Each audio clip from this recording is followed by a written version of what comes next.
All right, show of hands if you stayed up until midnight waiting for Blake Lively to drop this freaking amendment. Okay, am I the only person with their hands raised? Are you guys just here to plagiarize because you know I went through every line like a complete psycho? That's perfectly fine. I just want you guys to know rather, that if you're here because you think there's some bombshell in here, as her lawyers were alluding to, oh, wait until everybody sees everything, you're going to be sorely disappointed because if clickbait was an amendment, this is it. Okay, I cannot believe it. And there's so much more going on here. Now we really see the target of everything, I think, really the linchpin for her lawsuit, the person that she went after. We have to discuss Isabella Ferrer. All that coming up right now on Candace.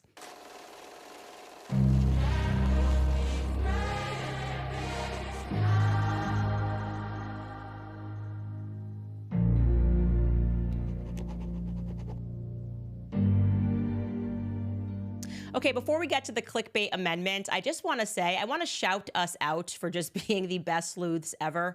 Because yesterday we covered this, awaiting, anticipating this amendment to drop. And we spoke about their SNL appearance. And I just kind of gave my feedback that my professional opinion, that it was Ryan who had called this shot, that it was very obvious now that we know his brand of narcissism. I feel like we all deserve like PhDs in psychology by the end of this.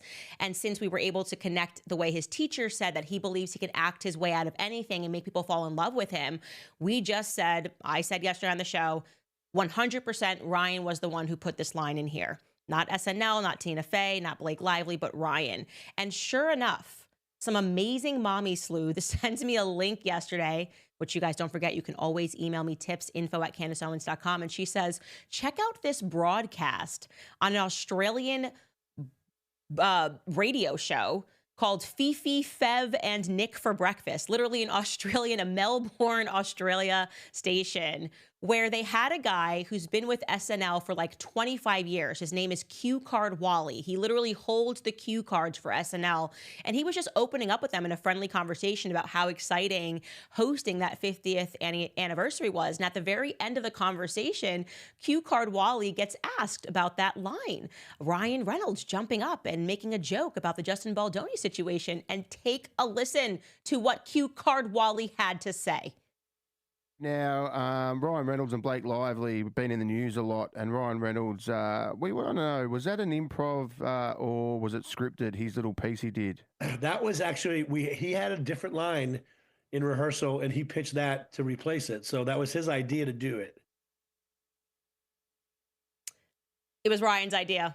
I just don't know. I feel like we deserve something. We deserve an award for just sniffing that out. Like, he is a true thoroughbred narcissist. Like, he truly believes that just give me a line, let me get in front of the audience, people will remember how much they love me. And by the way, tons of publications, we're not going to get into them at this moment because we've already covered that SNL appearance, saying that many of the people in the room were uncomfortable. They were uncomfortable. I guess they were aware of the hypocrisy of SNL kind of standing on this ground of no bullies for years, and then suddenly hosting Blake and Ryan when people could read their text messages bullying Justin Baldoni. It didn't serve them to have them there. And of course, it would have been him that insisted upon walking on the red carpet and smiling and trying to look happy. And I will say, Blake Lively looked uncomfortable. There were various moments where I was like, she does not look like she is comfortable. She is very aware that the public does not like her right now. But in case you felt even a modicum of sadness for her, you can just go ahead and wipe it away, because when we get further into this complaint, you're going to realize that she's not being held captive by Ryan Reynolds, okay? They're both narcissists, and the way that she executed her plan against Justin Baldoni by using the cast of characters around Justin Baldoni, like Isabella Ferrer and Liz Plank. She was involved. We're going to get to that. But first, let's go through this nothing burger of an amendment. I'll take you through the relevant parts. The first thing is how absolutely embarrassed I was as a female to read it, okay? They really are the strategy here for her lawyers, while Brian Friedman is delivering point after point after point, followed by evidence with no emotion in the documents.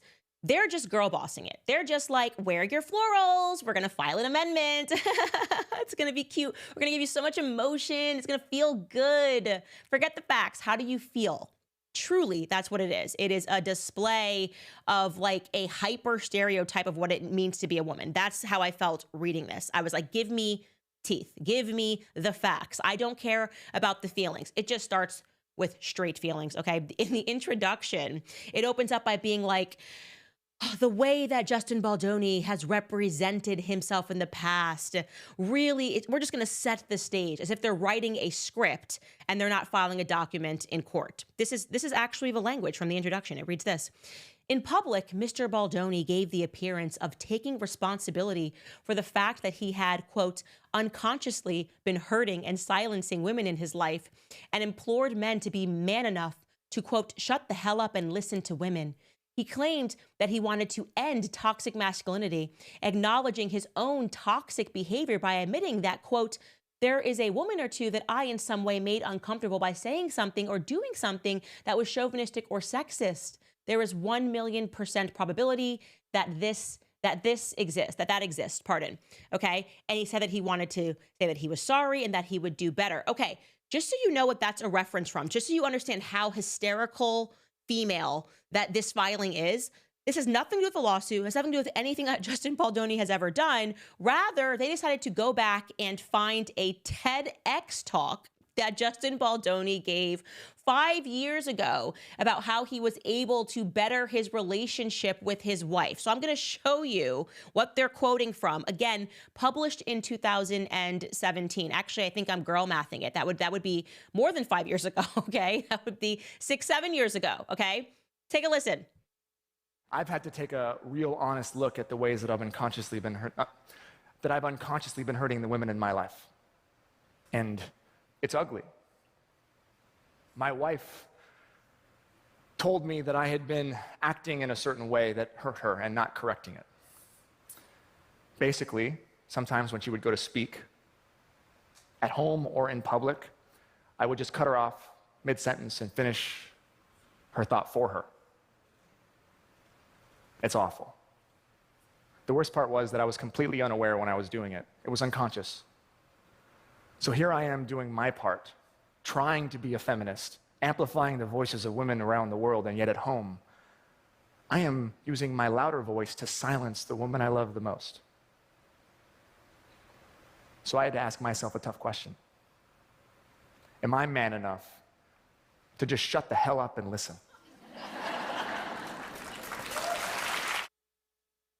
That's what they thought. They were like, we got him. We found this thing from 7 or 8 years ago on TEDx, and we're going to quote it as if it has anything to do with this lawsuit, as if it could be evidentiary for anything that we are alleging. Have they forgotten themselves? You are alleging that he conspired behind the scenes to launch a smear campaign, okay? You're not writing a script. You're not driving me into your narrative by using obscure quotations from a TEDx talk that he gave almost a decade ago. So this is how it opens, okay? Let's go back because it doesn't finish because they're not done mining 2017.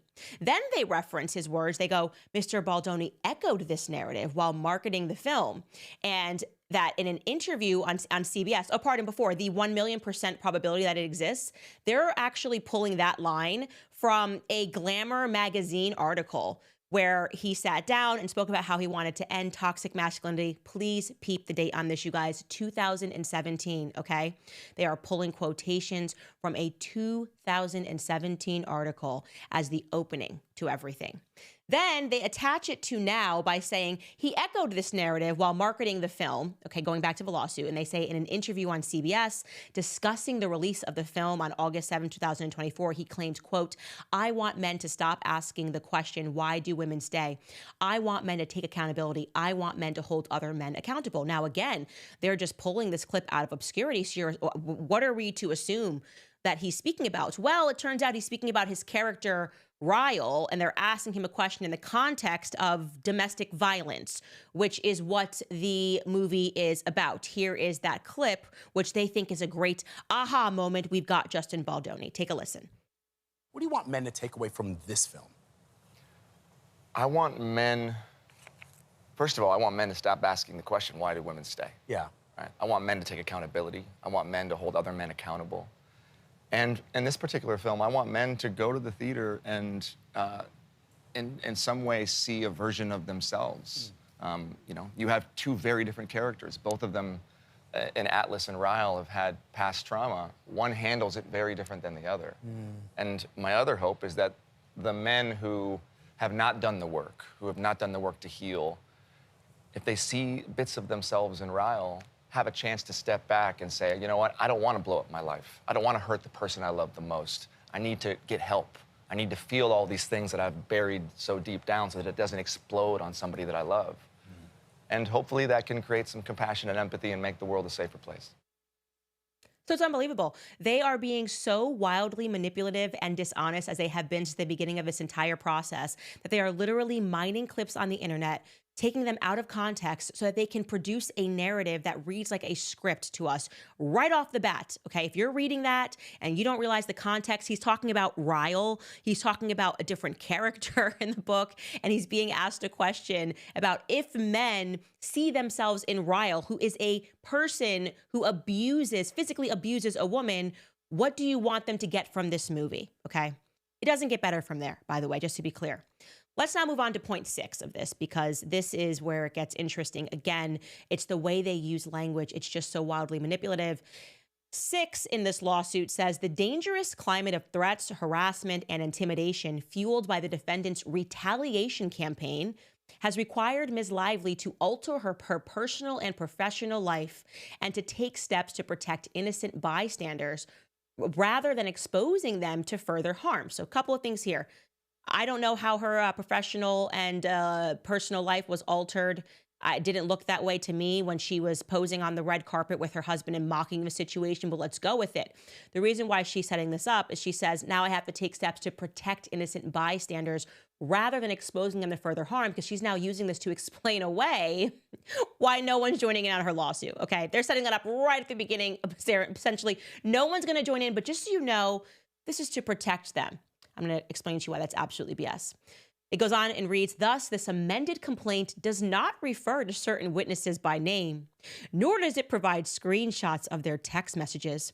Importantly, however, these witnesses have given Ms. Lively permission to share the substance of their communications in this amended complaint as contained herein, and they will testify and produce responsive documents in the discovery process. Okay, let's just pause to make sure everybody understands what's happening here, because they think we are so stupid, okay? I'm not going to include them in here because I'm going to protect them. But down the line, I'm going to subpoena them and force them against their will, which means that they are not willing participants and that you don't have their support, because the reality is you can compel them to testify, okay? And you cannot, when you compel them to testify, they're going to have to hit the stand and people are going to have to be aware of exactly who they are. So what you're saying is, which is what we already had sniffed out, me, the TikTokers, the Be-Betters, the Stephanie with the deets, all of the scoops we got was that you tried to force their hand behind the scenes to get involved in your dirty little campaign. They said no, and now you're trying to, well, put it in florals. Wear your florals. I'm going to make it sound pretty. This is about protecting them until I have to freaking physically drag them to court via subpoena and show text messages.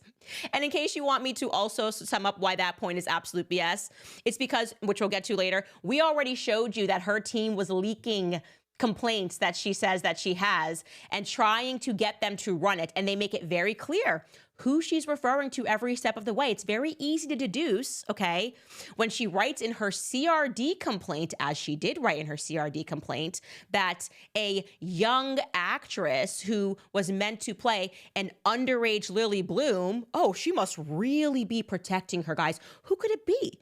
Were there multiple young actresses who played young Lily Bloom? Why do you lie like this, Blake? Why? Why do you do this? Do you understand? You are not smarter than the internet. You didn't protect anybody. You came this close to saying their names because you wanted people to know exactly who you were talking about, okay? You then tried to leak HR complaints, which made it very clear exactly who you were talking about in each instance, Jenny Slate and Isabel Ferreira. And now you're trying to pretend here that you just want to protect them. You just want to protect them. Okay, Blake, we're with you. We're actually not with you at all.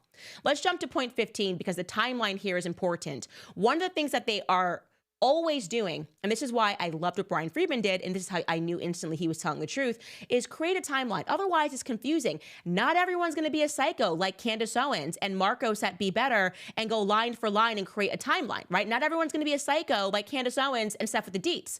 So you can easily confuse the public by just inserting facts and not actually weighing against, allowing them to weigh it against a concrete timeline that makes that fact somehow irrelevant. Okay, so 15 is an example of that. She writes, as a result of guild strikes, production of the film shut down on or about June 14th. In the midst of that shutdown, on October 13th, 2013, Ms. Lively confided in a text to a female cast member that she was, quote, dreading going back to our film. I keep getting hits of experience in really upsetting ways. The female cast member expressed empathy for Ms. Lively and confirmed similar feelings. Okay, well, so that kind of occurred after it becomes apparent to us that you had sort of hatched a plan, okay? Just a couple of weeks before you sent your no more letter. This occurred after Ryan Reynolds had already posted in July for Sandra Bullock's birthday, Intimacy Recorder. You guys had already hatched the plan. We've sniffed that out. So to now learn that in October, you're trying to create evidence and trails. And I even texted this person and said that I felt this way. And she was empathetic, as women are. Women lie to each other all the time on the internet, everywhere in life, no matter what. We pretend like, oh, I totally understand. It's our natural, compassionate way. But we have to admit that a lot of times when we're being compassionate, we lie, okay? When someone, like if a woman has a bad breakout, we're always like, it doesn't look that bad. Even if it looks terrible, we say that because we want her to feel good, right? That's what we're in. It's our art form. We want somebody to feel good because they are our friend, okay? But please don't try to insert that as evidence. I said in October, after me and Ryan were already doing evil things and mocking things publicly, that I didn't feel good about going back to set. And that's evidence. Somebody was empathetic towards me. Get out of my face, okay? Now let's get down to point 17, because this just makes entirely no sense. I now think that her lawyers are just used to these sort of Me Too situations, because Me Too became a shakedown operation for a while where you didn't even need good lawyers. You just needed men who didn't want to go through the court system and the women who were saying, well, we're going to come at you with sexual harassment and ruin your lives. And I'm thinking these are the kinds of lawyers and PR people that she has in her corner, because this is not an intelligible document, okay? And point 17 makes that clear. Here's what she's alleging. She says, and this is her defense of saying, I was never trying to take over the film. This really was about sexual harassment. She puts in bold, none of the requested protections, her 17 points that she wanted, were tied in any way to Ms. Lively's creative input in the film.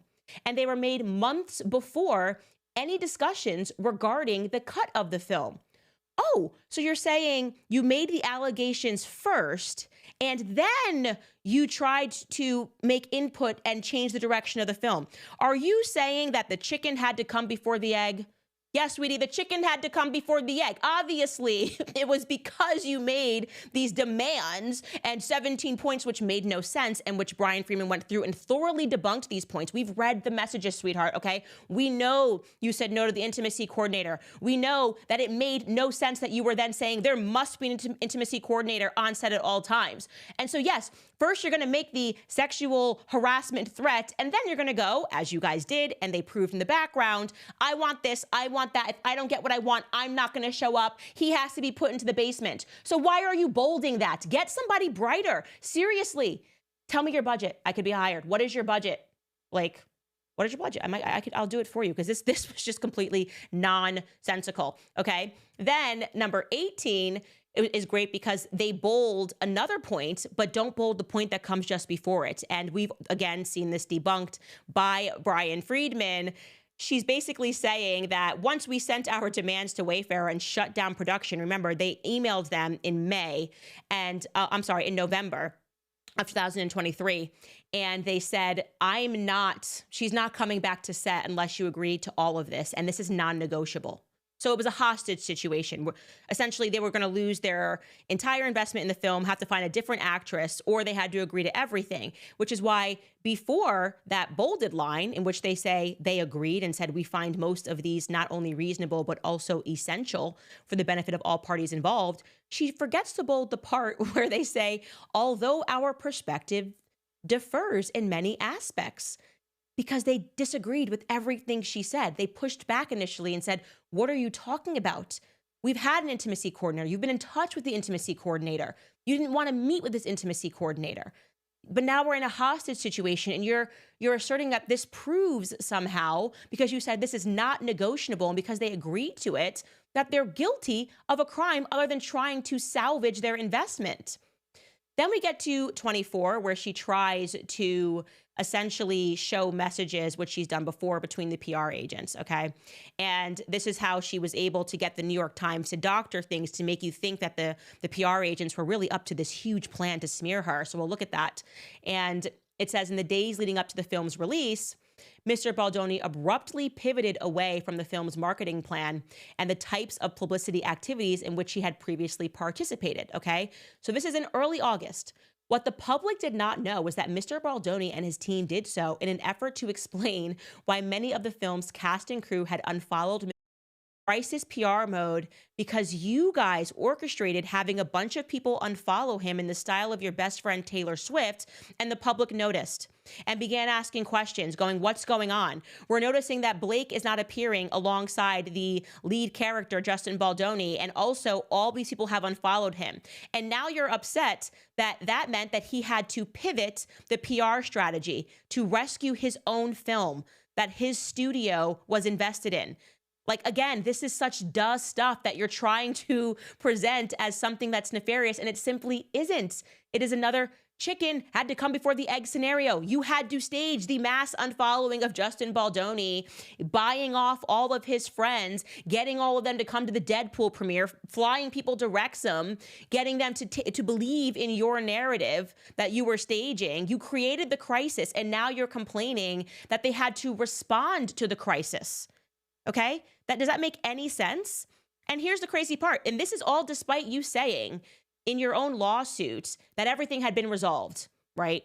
So who was it, Blake, that led the mass unfollow of Baldoni that created the crisis situation in the first place? Who was it, Blake, who, despite you saying you got everything you wanted, made the decision that you guys could not do any PR together anywhere? Who made that decision? Who made that decision? Was it you? Because if it was you, okay, then it's time for you to introduce your actions to your consequences. Hello, action. Hello, consequence. Oh, it's so nice to meet each other. Yeah, the public noticed. The public noticed that things were weird and things began to backfire on you, okay? So number 27 I love, because this one was just straight up being done for the TikTokers, okay? Everybody knows that a hot button issue right now is Israel, Palestine, and that TikTokers especially are fired up about this issue, and they have landed on the pro-Palestinian side of the thing. This is why they used the watermelons. And so there was no reason for her to insert this in this amendment, other than I think her trying to appeal, okay, going after Steve Sarowitz and trying to be like, these guys support Israel, and look at this language that he uses. This is my personal belief. Like, this was written in here to appeal to TikTokers. She says, and she obviously does not cite a person. This is basically hearsay. She says that Steve Sarowitz made a threat and said, quote, I will protect the studio like Israel protected itself from Hamas. There were 39,000 dead bodies, but there will be 2 dead bodies when I'm done. Attributed to no one. Attributed to no one. Just drops this in the lawsuit and wants you to know that Steve Sarowitz, she's trying to use this imagery of a very hot button issue, knowing that TikTokers don't like this issue. She's watching my show. She knows for sure where I stand on this issue. And now she's trying to paint Steve Sarowitz like Bibi Netanyahu, I think. And so that was intentionally a little nasty PR tidbit. It's completely irrelevant. What happened in Israel, what's happening in Israel is completely irrelevant to what you and your husband, and potentially with help from Taylor Swift and WME, did to Justin Baldoni, okay? You're not going to persuade us with emotion, okay? Then she gives us 29. This point is amazing because it's the literal definition of public relations, okay? And this is funny because she's saying that they then, in this situation, recognizing that there was a crisis, reached out to the agency group. We knew about this. We knew that he had done this because, like I said, Blake Lively, through her demands, created a PR crisis. By separating the parties, people didn't understand why they weren't together, and they felt that she was being really pompous and arrogant. And then she goes into why they were engaged by revealing the proposal of engaging a PR company. It says a website, full Reddit, full social account takedowns, all social crisis teams on hand for anything, to engage with audiences in the right way, to start threads of theories, to discuss this is the way to be fully 100% protected. All of this will most importantly be untraceable. And then they include a line there that says, Ms. Abel described it. The plan was to engage in social media mitigation and to counter negative as well as social manipulation. So let me explain this to you. Ready? If you are work in PR crisis, that is literally your job description. They were telling this is some like huge find. Oh my God, we engaged a PR firm and they said that they were going to try to impact social opinion. Yes, that is why you engage a PR firm. Whoop-de-doo. Nothing important there. Then you move on to point number 41. And this is in October. And this is, again, a time where they're inserting something and it's not within the context of a timeline, because when you see it in a timeline, it defeats their point. This is a message that apparently they're saying even Jennifer Abel, a part of the crisis PR team, does not like Justin Baldoni. What they're not telling you is at this time, Jennifer Abel was actually working for Stephanie Jones PR. This message that I'm about to show you is from January 14th. 2024. Remember, let's go back to that PR map that we had a long time ago. Jennifer Abel was initially working for Stephanie Jones PR, and their client was Wayfarer Studios, Justin Baldoni. And then at the end, at some point in August, she then wanted to start her own firm and she left. So at the time of this message, again, they believe the public is stupid. They don't know the timeline. She's showing you a message that is completely irrelevant to the case because they're not suing Stephanie Jones PR. And the message, as I read it, is not even controversial. What she is saying, essentially, is that Justin Baldoni is going to get eaten by Blake Lively because he doesn't want to defend himself. Here is the message that they included. It reads, later in the same text conversation, Ms. Nathan and Ms. Abel described the shift in social media. Oh, no, this is not the one that I'm looking for. I'm looking for when she says it's just a message, an email that comes from Jennifer Abel where she's writing on the 14th. I think they're pulling in the wrong one right here, but she essentially just says that, he's not going to be able to do anything. If he thinks he's just going to go away and he's not going to actually fight this thing, then it's really frustrating. And so she's basically trying to now make the public believe that that's somehow controversial, and it isn't.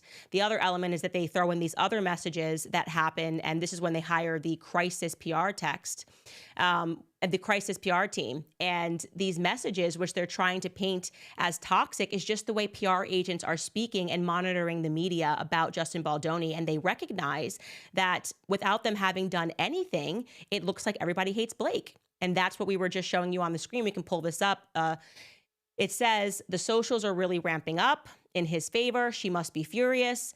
And then Melissa Nathan says it's actually sad because it just shows you how people really want to hate on women. Like she's saying they're going after her and they haven't said it and they haven't even done anything.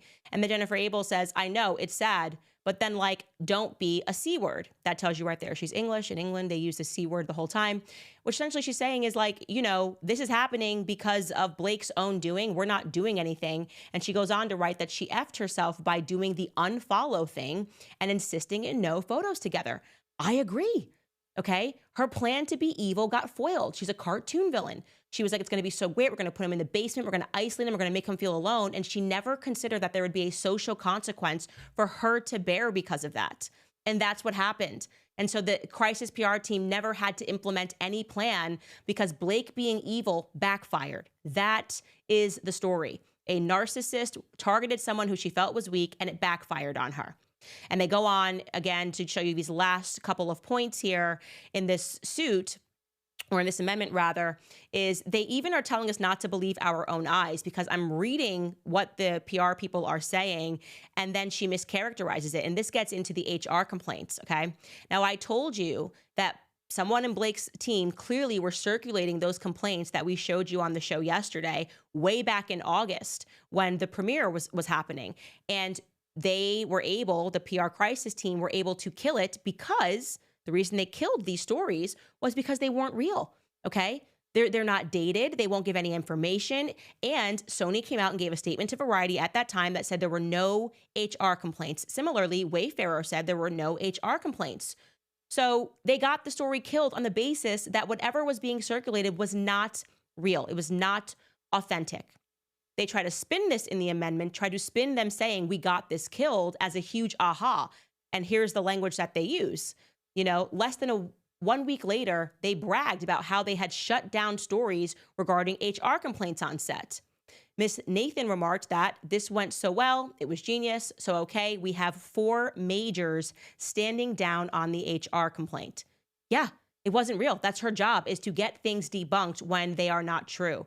And so for them to then try to spin it to us like something was wrong here is completely ridiculous. It is totally ridiculous. Okay, now before we get into Isabel Ferrer, because I really want to point something out here that I find to be extremely creepy about her relationship with her and how I think she purposefully put her in her, kind of in her web, so to speak. I want to just show you like really illustrate the 4 points or 5 points of major hypocrisy in this lawsuit, which leads me to believe that what they're really doing here is there is no strategy. They're responding to the public and they're not even thinking about how the points that they made earlier are now conflicting with points that they have made now. There's nothing but hypocrisy. And I think the biggest addition to this that really demonstrated that nothing makes sense was point 84. It's just astonishing. So people were made aware by Brian Friedman that actually Blake Lively was offered to meet with the intimacy coordinator, despite the entire narrative being about the intimacy coordinator. There was no intimacy coordinator. They demand an intimacy coordinator.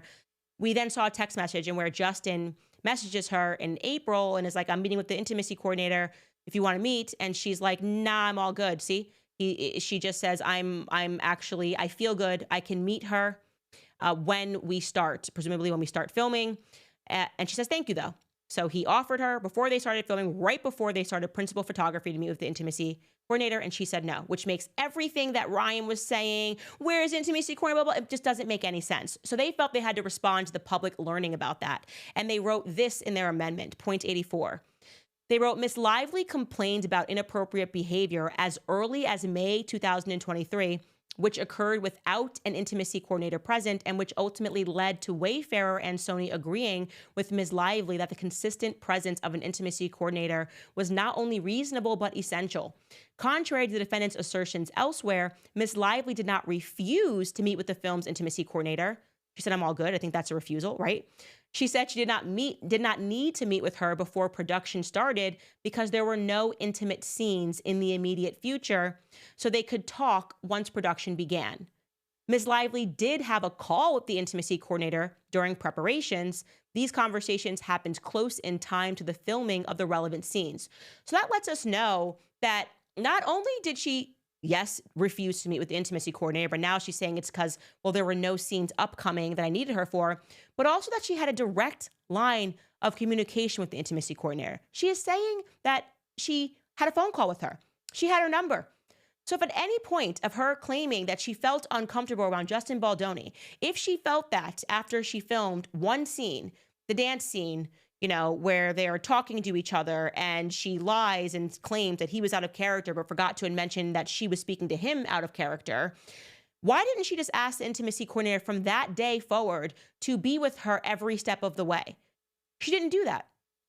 Why is it that after that scene, which she is supposed to be the huge scene that made her uncomfortable, did she invite him into her trailer while she was breastfeeding?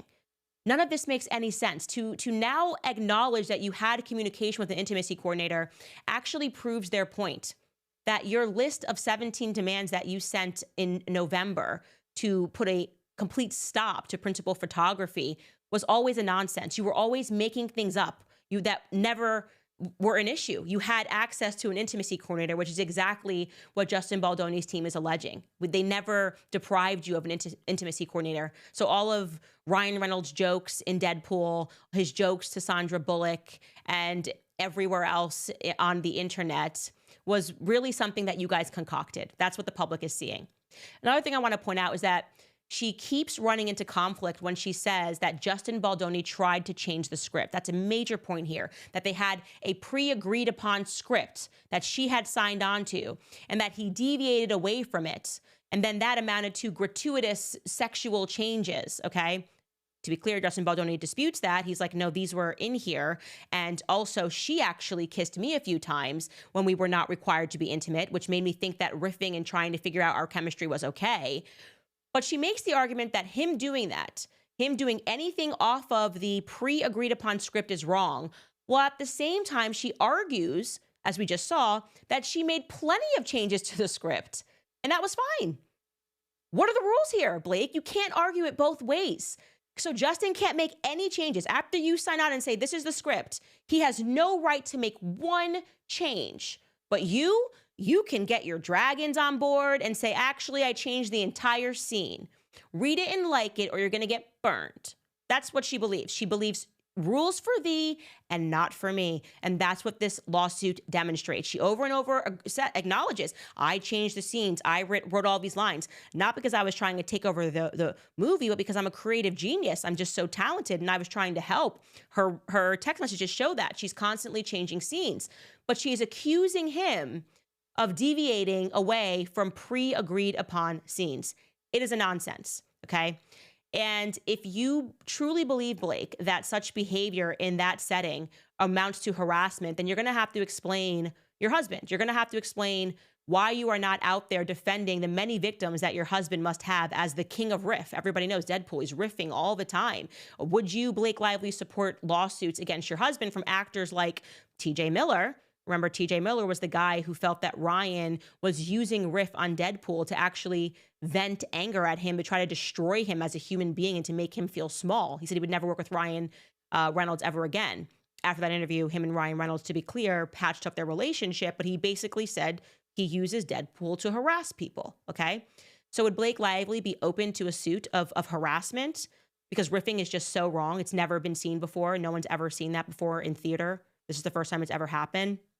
So anyways, she's completely out of line, and I just don't see how these amendments show us anything other than the fact that she has absolutely nothing, which is why it's super compelling getting to Isabel Ferreira that she keeps saying in the media and keeps seeding the public with this idea that the cast supports her, okay? That there are two other people who she discussed his inappropriate behavior with. Like I said, that's just going to be girl chat, girls chatting and supporting each other. But she also says that they're going to have to compel those people to testify, because that's what it means when you say these witnesses have given her permission to share the substance and they will testify and produce responsive documents in the discovery process. It means that they will do it under duress, okay? Here is my opinion. Mark my words, take it to the bank. This is what's going to happen. She is going to ruin the life and the career of Isabella Ferrer. That's what I think. Isabella Ferrer is going down. Okay, Isabella Ferrer thought that Blake Lively was her friend. She thought that Blake Lively was doing stuff because she wanted to be her big sister. She was styling her, took her to the Deadpool premiere. We talked about this strategy of just routine love bombing that her and Ryan Reynolds engage in, okay? And I hadn't realized, I hadn't considered, because I was like, what did she give to Isabella Ferreira? We found with Brandon Sklenar, it's likely that they hooked him up with WME, a contract there. With Liz Plank, she gave her advice on bromances in an obscure bit as a part of the Wrexham documentary. And I was like, what did she do with Isabella Ferreira? How did she love bomb her to the point that she's now using her? And Isabella Ferreira, let me tell you, you better lawyer up quickly, because you got, okay? She didn't love you like a little sister. She was going after a movie. And then I found this clip circulating on the internet of Isabella Ferreira at the London premiere of It Ends With Us being asked about her relationship with Blake Lively. Take a listen. What was it like working with Blake? Has she given you any kind of advice? I love her. She's the best. She's given me so much advice. She has been so generous to me. She has given me clothes. She's fed me. She's let me sleep over. I mean, she's just been like a big sister that I never had. I'm an only child, so I'm like, this is so nice. Love bomb, okay? Love bomb. Now, one of the things that I try to make very clear to you guys is that age matters, right? And so some things that you might look back on, or like at the time in the moment, you think this is not weird. I guess, let me give you a good example of that. You know, like when you're in high school, for those of us who drank underage and shouldn't have when you were in high school, and like there's the one person's house that you can go to, and the mom is like providing cocktails, like Mean Girls, you know what I mean? That the mom that will actually go out and get drinks. And when you're younger, like, this is so cool. Like, she's such a cool mom.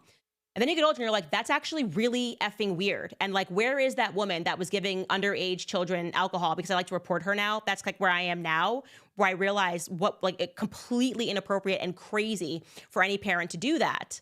This is the same situation where Isabella Ferrer is 23, 24 years old. She might be 24 now, was 23 at the time of filming.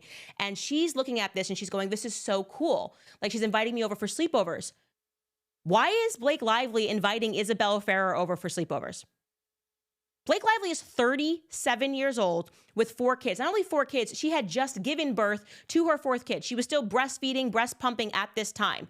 Why are you inviting, okay, a colleague, a work colleague over? If you want to see, you want to grab dinner, normal, totally cool. You want to hang out after work, long day of filming, whatever it is. Why are you inviting her to your house for a sleepover? That is not appropriate for a 37-year-old adult woman to be doing with a 23-year-old. There are various extenuating circumstances where it might make sense. Oh, it was a blizzard. You're at my house. You can't get a taxi. Totally fine. We've got a guest bedroom. Totally fine. But this sounds like a girly sleepover. This sounds like what I used to do with my friends that were the same age. When we'd go out, we'd have a good night, you know, hanging out and be like, oh, we're just going to all sleep over.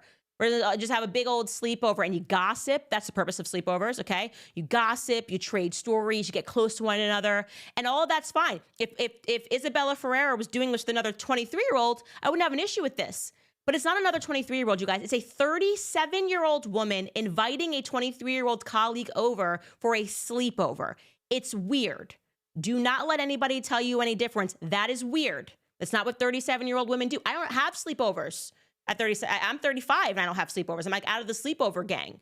You know, it's like the game of sleepovers doesn't work anymore. You know why? Because I'm like an adult and I can get home. Like there's no situation where I can't get home to my husband. And also it would just be weird for me to be like, hey, can my 23-year-old friends come over for sleepover? My husband would be like, what are you talking about? We got like kids get up at 5:30 a.m. What are you saying? Again, there are some circumstances, okay, where it could make sense, extenuating circumstances, but that doesn't sound like that. She's giving me her clothes. Why do I feel like this is a teenage sleepover? She's giving me her clothes and we're baking together. And also we're having sleepovers. Weird, Isabella, okay? You might not realize it right now, but this is weird. And by you saying like she's like a sister, she wanted you to feel that, okay? Blake Lively is a sick individual. I am telling you, you were targeted. You don't realize you were targeted, but you were. And because they knew that they needed to have somebody that they could wrap into their spell. She also targeted Isabella Ferreira by telling her that Taylor Swift handpicked her. Now imagine you're 23 years old. What is Taylor Swift to you? Oh my gosh, icon, top of the world. You're trying to get tickets to her sold out shows to Eras. And now you're in the house of a Taylor Swift's best friend and she's telling you during a sleepover that Taylor Swift handpicked you. Like you're with us now. You're with our girl squad. Do you want to wear my clothes? Ugh. Like just the ick that I feel knowing that as a 35-year-old woman and realizing that Isabella was just young and impressionable. And I swear the age where your brain fully develops, I think it's 26, 27. Like literally Isabella's brain is not fully developed yet, according to science, okay? And yet Blake Lively swooped in there and just love bombed her. And she had no idea. She had no idea that she was being manipulated, just like I believe Brandon Sklenar had no idea he was being manipulated. Liz Plank, I don't know, had no idea she was being manipulated. They all were just like, what an amazing couple. There's even a clip of Brandon Sklenar saying, I don't know what I did to deserve them just doing so much amazing stuff. You're dealing with grade A psychopaths. That's what you did, okay? It was about Justin Baldoni, and she knew, you know, Ryan Reynolds and her were like, we need to have someone else on set saying something happened. And they chose Isabella because she would have been the most vulnerable to Taylor Swift sprinkles, cupcakes being baked at midnight. Let's stay up late. Let's like do each other's nails. Let's just do each other's nails. Oh my God, I feel so uncomfortable. Can I open up to you about something? That's what girls do. They tell secrets on sleepovers. Can I tell you something? He made me feel not good. Justin Baldoni didn't make me feel good. I think he looked at my butt. Have you ever felt that way? Said a 37-year-old woman with 4 kids upstairs. And she's like, yeah, just trying to like feel an attachment because she's younger. Yeah, no, I felt weird during that orgasm scene, to be honest, because we already know this, by the way, because Blake's team doesn't care about her being young or care about the fact that she has her entire career ahead of her.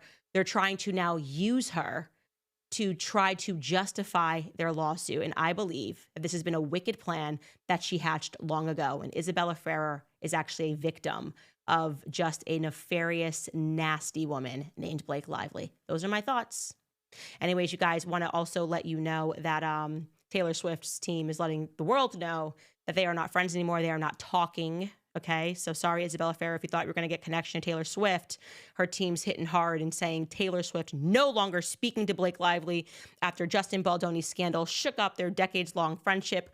Once again, I believe Taylor Swift has more to do with this, but she is never going to compromise her career and her brand. She will drop you like a hot potato, and that has now been done officially. She also gave this to Page Six. And they're also at the same time, because her marketing team is excellent, they're pushing hard on like, she's just with Travis and they're in their own little world and she's gone again and she's not being photographed. And she's just, they bought a puppy. I'm not kidding. Her marketing team even let people know that Taylor Swift and Travis Kelce they're living happily ever after. They got a puppy. They want nothing to do with Blake Lively, and then she never knew she was being called the dragon for Blake Lively. None of that's true. Taylor Swift has never done anything wrong. She's always been a perfect victim. And I just wanted to remind you that no matter what we learn, don't for a single second believe that Taylor Swift would have done something wrong. Not in her whole life. Everyone's always using her. All right, guys, I do want to throw it to our sponsor, PreBorn. Planned Parenthood is spending millions to target vulnerable women, convincing them that the abortion pill is a quick, easy solution. But the reality is that many women feel devastation after that. They feel pain, regret. There's a reality that sets in that you did, in fact, end a life. And that's why PreBorn is stepping in through innovative technology. They are reaching abortion-determined women before they even take the pill, before it's too late. In fact, to date, PreBorn's network of clinics has rescued over 300,000 lives, and they have saved over 90,000 women. And they've seen 90,000 women, come to Christ, and it does not stop there. PreBorn's network of clinics are with these moms every step of the way, offering counseling, maternity supplies, and support that they need to choose life. But they cannot do it without our support. Just $28 provides an ultrasound to a woman that's in crisis. That is it. $28 to help her see her baby and choose life instead. So to donate, you just dial pound 250 and say the keyword baby. That's pound 250 baby, or donate securely at preborn.com/Candace. That's preborn.com/Candace. Also reminding you of the Wellness Company, because there could be another global health crisis and it could be another pandemic. And it is no coincidence that Dr. Anthony Fauci's pardon started on January 1st, 2014. This marks a pivotal moment in history, the year that Obama administration and the four-letter agencies took control of Ukraine. Shortly after, Fauci spearheaded controversial gain-of-function research on bat and coronaviruses in biolabs in Ukraine. And if that wasn't disturbing enough, new findings point to Pfizer's bribe payment to the FDA to get their vaccine approved for mass use. This coordinated global development was not just about public health. It was about power, control, profit. And coincidentally, the media is sounding the alarm about a new strain of bird flu, one that could spread rapidly, wiping out populations and overwhelming healthcare systems. This is why you need the Wellness Company's Contagion Emergency Kit, engineered by Dr. Peter McCullough and his medical board. Includes 5 life-saving medications like ivermectin, hydroxychloroquine, Tamiflu, and nebulizer, designed to protect you from the next global threat. Ordering is simple. You just fill out a digital intake form and your kit arrives in 1 to 2 weeks. So do not wait for the next outbreak to catch you off guard. Stay ready for the unexpected. Right now, my listeners will save $48 off their order plus free shipping by heading to twc.health/Candace, and you use code Candace at checkout. Take action today for a healthier tomorrow at twc.health/Candace, and with promo code Candace today. The kits are only available to U.S. residents, to be clear. All right, guys, a lot of you guys are asking me about an update on Becoming Brigitte. I know we were going to do it today, and then obviously her amendment came in at midnight. That's why I had to switch gears. Don't worry, it's coming. Also, Becoming Brigitte is just taking off everywhere. It's just been incredible. It's really just been an incredible story here of how I wanted to bring this to the public, and the media attacked me for it. They called me crazy, said that I was having postpartum psychosis, which was absolutely hilarious, and they did so much to sort of protect this, and now it's out, and people are trying to acquire it. We're in talks with one person in particular that wants to work with us on this series. But the point is I'm just grateful to all of you guys for making it as successful as it has been. And we have endured some serious DDoS attacks, by the way. For those of you that were having trouble watching that episode with Xavier Poussard, it was insane. It was just absolutely insane. We had 180.3 million requests to our website. That's what a DDoS attack is. They try to overwhelm your website with everyone trying to get on at once.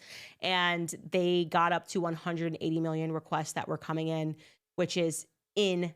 insane in just 1.6 million requests in just over a minute. That is how fast they were coming in. And thus far, the website has received 638 million requests, which is just traffic, again, that's meant to overwhelm your servers. But we got through it, and wanted you guys to know that we will be bringing back the Becoming Brigitte series, because I know people have questions. People are asking, is Brigitte Macron Emmanuel Macron's mother? We're going to get into all of these theories. We're going to tie together these loose ends, really. And I'm going to tell you what my thought process is. We wanted to spend those first 7 episodes just giving you guys the facts, just the absolute facts, so that you could draw your own conclusions in the way that you have, so you could begin your own research to recognize that this story was never a conspiracy. A sitting president of a country does not send a journalist in Tennessee a letter because she's lying. They send a letter because they don't want this to happen. They don't want the entire world to be aware of what's happening. And